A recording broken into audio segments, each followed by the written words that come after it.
Radio Publique Africaine.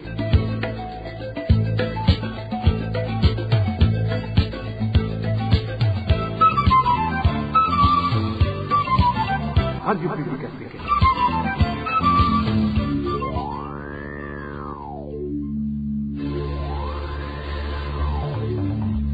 C'est le moment de suivre le journal parlé en français. À la présentation, Josiane Mouzaned. Au sommaire de cette édition, la séquestration de la famille Alain Guillaume Bunyoni se poursuit. Au 4e jour, les enfants ne s'alimentent plus de peur d'être empoisonnés par leurs bourreaux qui sont les seuls autorisés à leur donner à manger. Les propriétaires des parcelles situées tout près de l'usine Bousseko crient à l'injustice. C'est après l'arrestation musclée dont ils ont été victimes ce mercredi alors qu'ils ne faisaient que valoriser leurs parcelles après 10 ans passés à attendre d'en obtenir les autorisations de bâtir. Vous le suivrez dans ce journal. Dans ce journal, nous vous parlerons également de l'impasse dans laquelle se trouvent les parents de Gatumba, dont les élèves fréquentaient les écoles inondées par les eaux de la rivière Lusizi et qui n'ont toujours pas repris l'école jusqu'aujourd'hui. Voilà pour les grandes articulations. Bien le bonsoir à vous, mesdames et messieurs. Tout de suite, le développement de ces titres.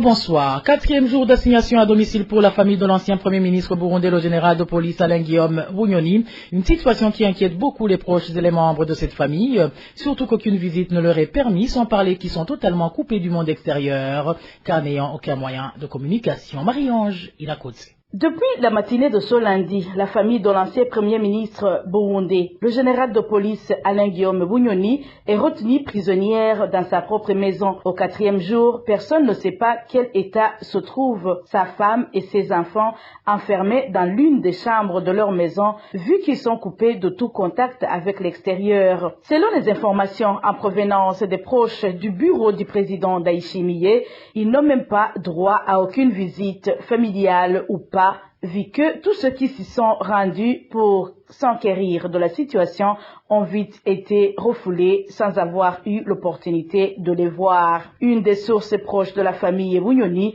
qui s'est confiée à la RPA, a révélé que depuis ce mercredi, les enfants ont même refusé de manger de crainte d'être empoisonnés au moment où aucun de leurs proches n'est autorisé à les ravitailler. À part ce calvaire que vit la famille nucléaire Bunyoni, même les parentés qui vivent sur son domaine situé à Rutana sont dans la même situation.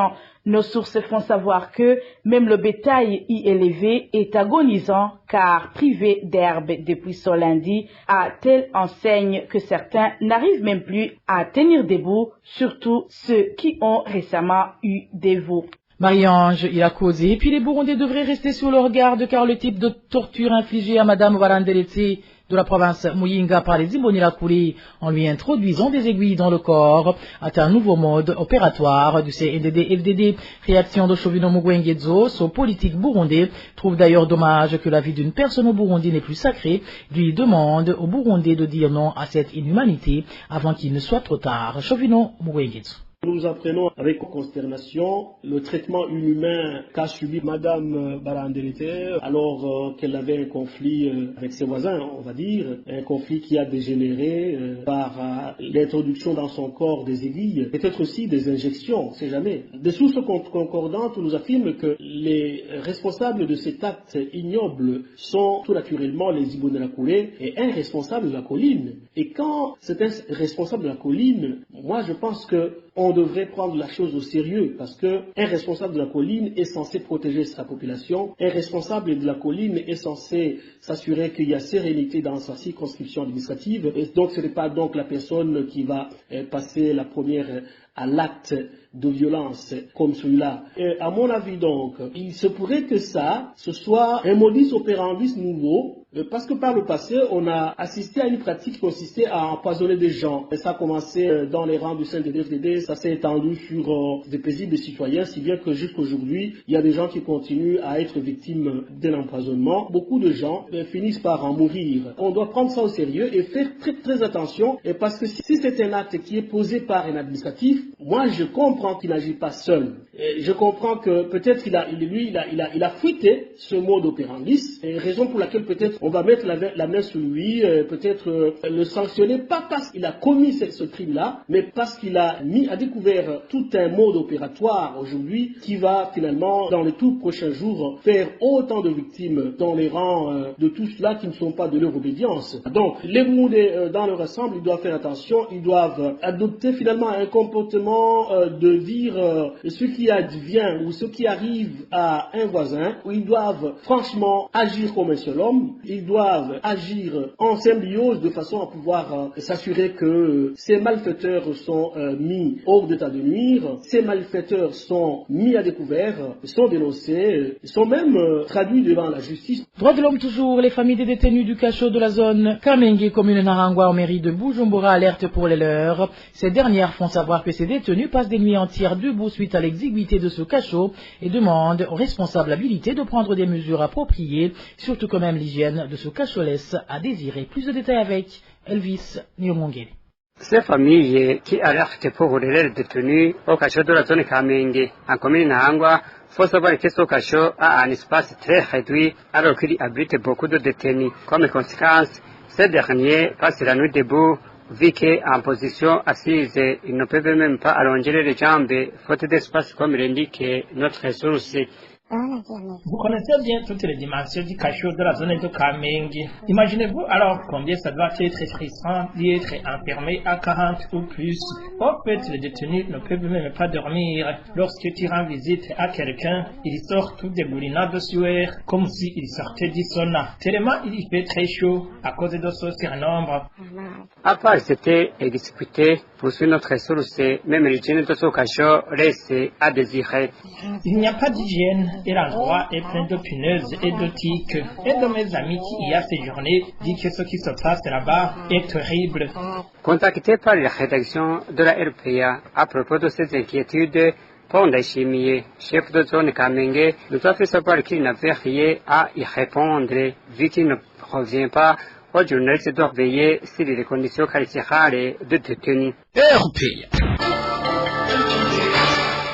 Le Burundi devrait se servir de l'exemple du Singapour pour mener à bien sa politique de développement. C'est en substance l'analyse du président de la PARSEM, un des panélistes du Forum national sur le développement au Burundi, 2e édition, qui a débuté aujourd'hui à Bujumbura et qui se déroulera sur 2 jours. Il faut Ndikumana de préciser que le Burundi a des potentialités, mais qu'il est bloqué par le manque de cohésion sociale. Suivez plutôt Faustin Ndikumana, il est le président de la PARSEM. bimwe bijanye naco dufatiye no ku Burundi ngira turagira komarezo turabe biraduhicigwa dufatereye Uburundi bufise uburinganire. Je prends l'exemple du Singapour. C'est un pays qui est souvent évoqué, mais peut-être que beaucoup ne savent pas certaines de ses caractéristiques par rapport au Burundi. Nous allons en faire une comparaison et ça va nous donner une leçon. Alors, le Burundi a une superficie de 27 834 km². Le Singapour a une superficie de 716 km². C'est-à-dire que le Singapour serait formé par 3 communes du Burundi.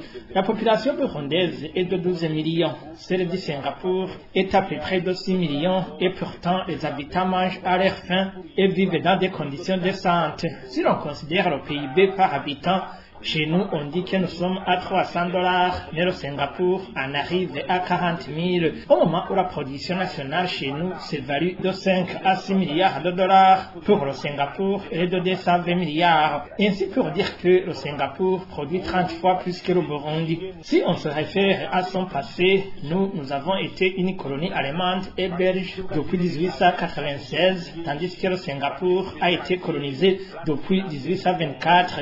Nous avons obtenu l'indépendance en 1962 et le Singapour a été indépendant en 1963. Vous comprenez que ce sont des périodes proches, mais en matière de performance, ils ont le port le plus important au monde où passent différentes marchandises. Ils ont le premier aéroport où passent beaucoup de touristes. Ils ont la 4e place financière au monde où se déroule l'échange des capitaux, des routes modernes, des constructions en étage, etc.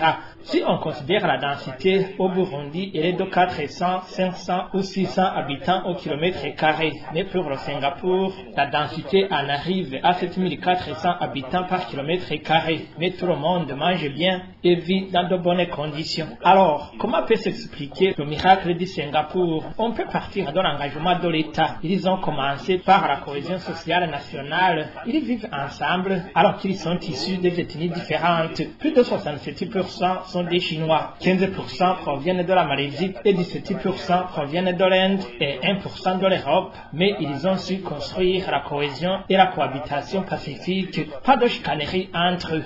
Et cela peut nous servir de leçon au moment où ils parlent 3 langues, alors que nous avons une seule langue et une même culture. Cohabitation pacifique.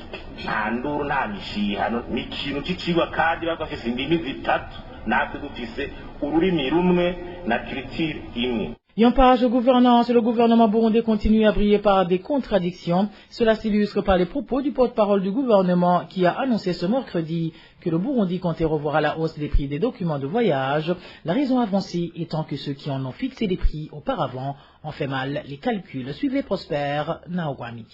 Revoir à la hausse les recettes sur les activités suivantes car elles ont été sous-estimées. La téléphonie mobile notamment. La taxation pour les short message service mobile, SMS mobile, la taxation pour les services de données mobiles et fixes, la taxation pour les services financiers mobiles et la taxation pour les autres services en rapport avec la communication via les téléphones. La vente de passeports ordinaires, des cartes CPGR et des laissez-passer. Cette déclaration a beaucoup surpris plus d'un, surtout que bon nombre de Burundais s'attendaient plutôt à ce que ces prix soient revus à la baisse, depuis l'annonce du Premier ministre burundais qui affirmait qu'il venait de trouver un nouveau fournisseur. Bon marché, écoutez plutôt le ministre Gervais Ndirakobucha, il s'exprimait devant l'Assemblée nationale au mois de février de cette année.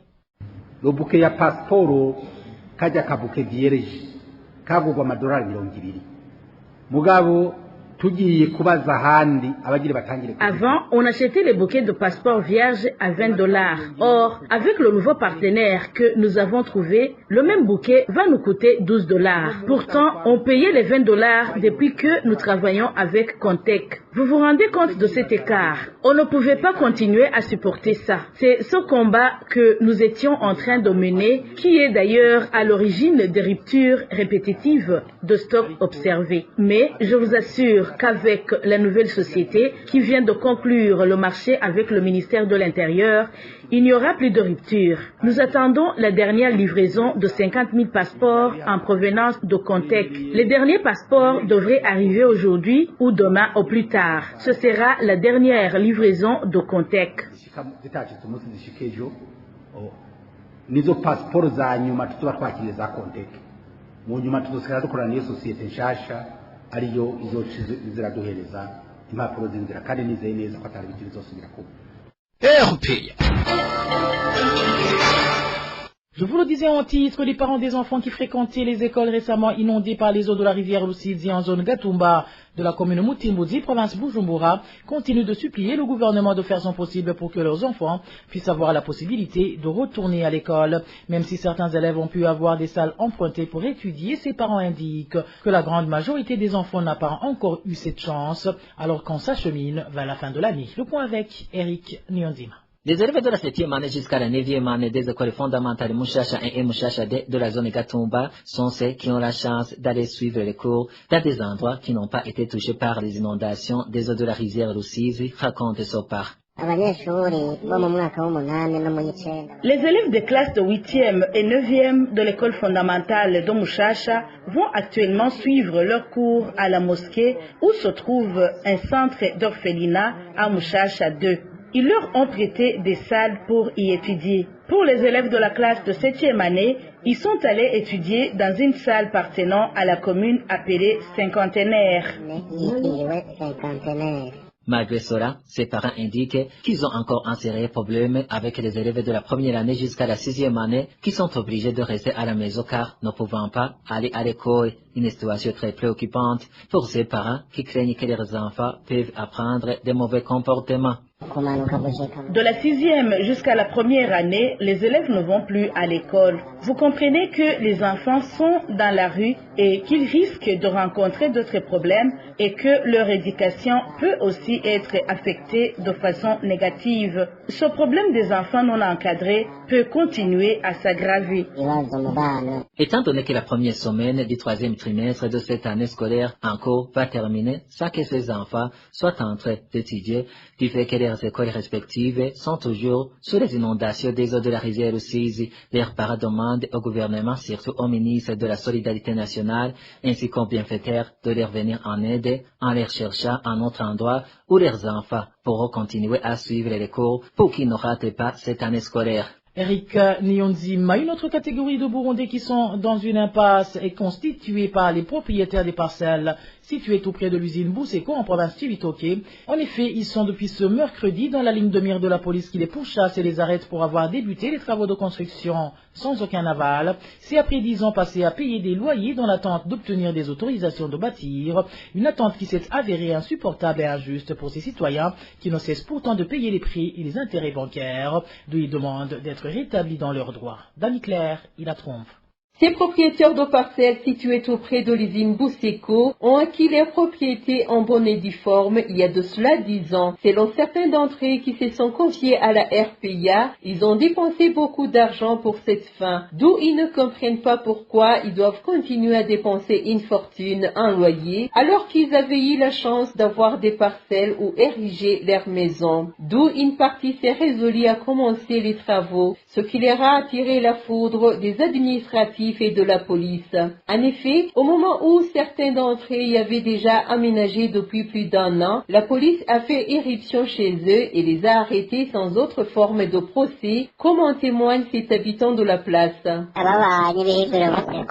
Les propriétaires qui sont les plus menacés sont ceux qui ont des parcelles situées le long de la route pavée du côté de la rivière Rusizi. Ces parcelles ont pourtant été viabilisées par la CIP il y a 10 ans, mais leurs propriétaires ont depuis attendu les autorisations de bâtir, mais en vain. Et comme les gens sont fatigués de toujours payer des loyers qui ne cessent d'être revus à la hausse, en plus de leurs autres dépenses familiales, que ce soit la scolarité de leurs enfants ou leur ration, ils ont alors décidé de débuter les travaux de construction. Et très tôt ce matin, la police a procédé à l'arrestation de tous ceux qui avaient des maisons en chantier et ceux qui vivaient déjà dans leurs maisons depuis plus d'1 an. Les policiers qui les ont arrêtés ont dit qu'ils avaient été envoyés par le gouverneur. Et a contracté des crédits auprès de différentes institutions financières qui ne cessent d'ailleurs de les réclamer des intérêts. Ces propriétaires demandent au gouvernement de les rétablir dans leurs droits ou de les trouver un autre endroit où ériger leur maison, car ils considèrent qu'ils sont lésés alors qu'ils n'ont enfreint aucune loi. La question que l'on se pose est de savoir si ces parcelles appartiennent toujours à la population ou si elles ont été classées propriétés domaniales. Au cas où le gouvernement aurait des projets à exécuter, qu'ils le fassent savoir et rembourser leurs propriétaires, car c'est inconcevable qu'ils gardent et l'argent de la vente et les parcelles. 10 ans c'est trop, d'autant plus que les propriétaires de ces parcelles ont contracté des crédits auprès des banques et que ces dernières continuent à empocher les intérêts. Nous ne comprenons vraiment pas cette attitude de l'État, ni celle de la CIP qui a réceptionné l'argent de la vente de ces parcelles. Vous saurez que ces propriétaires ont par après été relâchés et permis de retourner chez eux, ce qui ne les a toujours pas tranquillisés vu qu'ils estimaient que le conflit restait lent. À ce propos, la rédaction de la RPA n'a pas pu joindre Karem Widzoza, gouverneur de la province de Cibitoke, pour recueillir sa version. Merci à toi, Dany Claire. Il a trouvé le dernier dossier de ce journal parle de société où le problème des enfants qui sont en situation de rue serait sur le point d'être résolu. Ce sont du moins les propos tenus par le ministre de l'Intérieur, qui a même promis que les enfants qui le souhaitent pourraient retourner sur les bancs de l'école après être passés par des centres de rééducation. Suivez Martin Niteletse, il est le ministre de l'Intérieur. Ce sont des enfants du pays et ils doivent être éduqués eux aussi. Nous sommes en train de nous concerter avec le ministère de la Solidarité pour voir quelles mesures mettre en place afin de trouver une solution. Nous avions dit que ces enfants devraient retourner dans leur commune d'origine. Mais nous avions constaté qu'il existe des individus qui les envoient dans la rue sous forme d'un travail qu'ils leur donnent, car on trouvait que certains étaient issus d'une même famille. Comme on a découvert qu'il y a des gens mal intentionnés, nous avions dit aux officiers de police judiciaire de mettre en place une surveillance pour arrêter des gens qui leur donnent de l'argent et les sanctionner. C'est parce que si ces enfants reviennent et ne trouvent pas d'argent, ils ne vont pas continuer à mendier dans la rue. Donc, nous allons voir ce qu'il faut faire et si c'est incontournable, on pourrait construire un centre de formation pour les apprendre le patriotisme. Ceux qui vont être capables de reprendre les études, nous pourrions les inscrire dans des écoles afin qu'ils continuent leurs études, vu que ceux que nous avions aidés dans ce sens ont obtenu de bons résultats, surtout en province de Litega. Que personne donc ne continue de leur donner de l'argent car c'est synonyme de leur inciter à la paresse. C'est une activité de routine pour nous et en travaillant en synergie avec le ministre de la Solidarité, des réponses vont être bientôt trouvées car rien n'est impossible. Mais comme je l'ai signalé, nous allons chercher les parents qui envoient leurs enfants mendier dans la rue et le motif qui les pousse à le faire. Des sanctions vont être aussi infligées à ces parents parce qu'on ne peut pas accepter que des gens mettent au monde des enfants pour les envoyer par la suite dans la rue.